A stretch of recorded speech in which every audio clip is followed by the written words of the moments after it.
Di tengah kita ada jamaah yang baru mengenal dakwah yang hak ini. Tolong jelaskan bagaimana cara beragama yang benar. Lalu mengapa tidak boleh sembarangan dalam belajar agama? Begini Pak, yang pertama sudah menjadi berita dari Rasulullah bahwa nanti di akhir zaman akan ada, tidaklah dibangkitkan hari kiamat hatta yultamasal ilmu anil asaghir. La taqumus sa'ah hatta yultamasal ilmu anil asaghir. Tidak dibangkitkan hari kiamat sampai ilmu dicari dari orang-orang yang kecil. Orang-orang yang kecil di sini maksudnya adalah orang-orang yang tidak berilmu agama tetapi menjadi ahli ilmu agama. Hanya modal misalkan peci atau surban atau jenggot atau jubah, padahal tidak paham ilmu agama. Dan ini banyak di zaman sekarang. Modal salamnya agak fasih sedikit, assalamualaikum warahmatullahi, jadi ustadz. Ini jadi masalah. Ya, dan itu sudah disebutkan oleh Rasulullah sebagai tanda hari kiamat.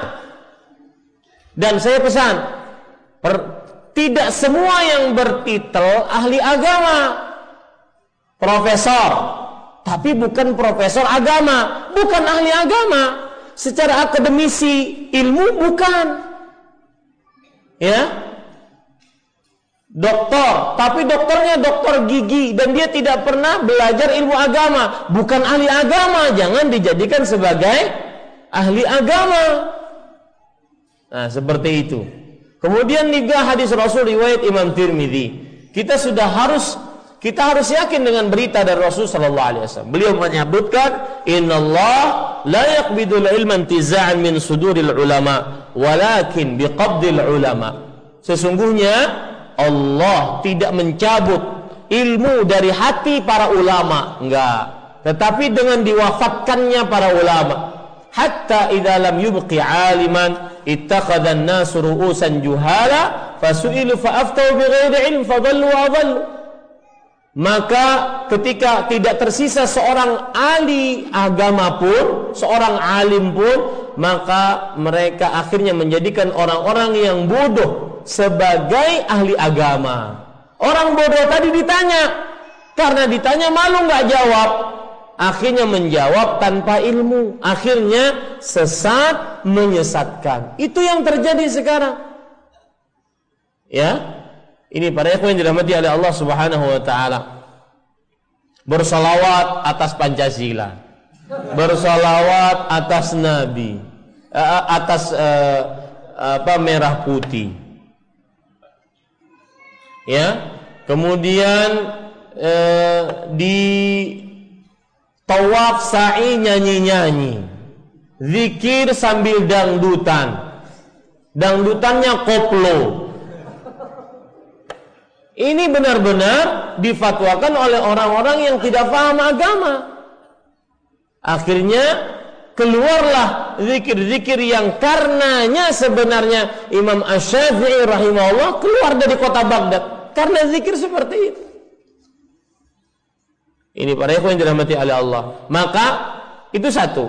Jadi kita harus sudah tahu dan yakin bahwa nanti akan ada orang-orang yang mengaku ahli agama, dia bukan ahli agama.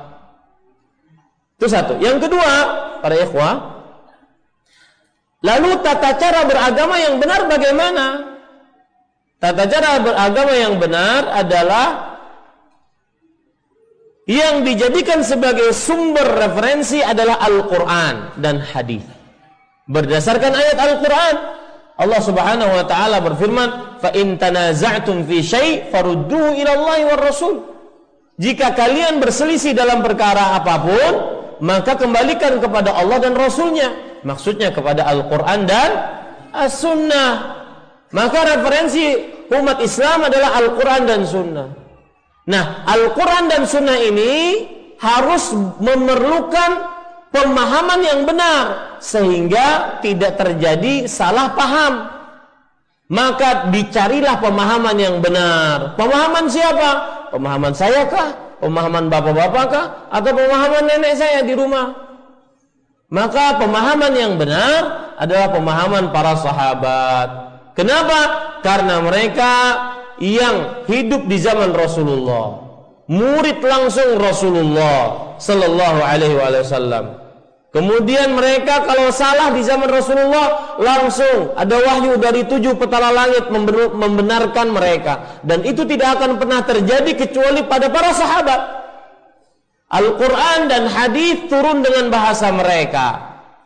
Ya, mereka sudah dicap oleh Allah sebagai manusia-manusia yang diridhoi oleh Allah, dijamin surga. Kemudian dijamin manusia-manusia paling terbaik. Wali manapun kalah, mau wali kutub, wali badal, wali pasar kalah dengan para sahabat Nabi radhiyallahu anhu. Kedudukannya, manusia itu kedudukannya begini: para rasul, para nabi, para sahabat.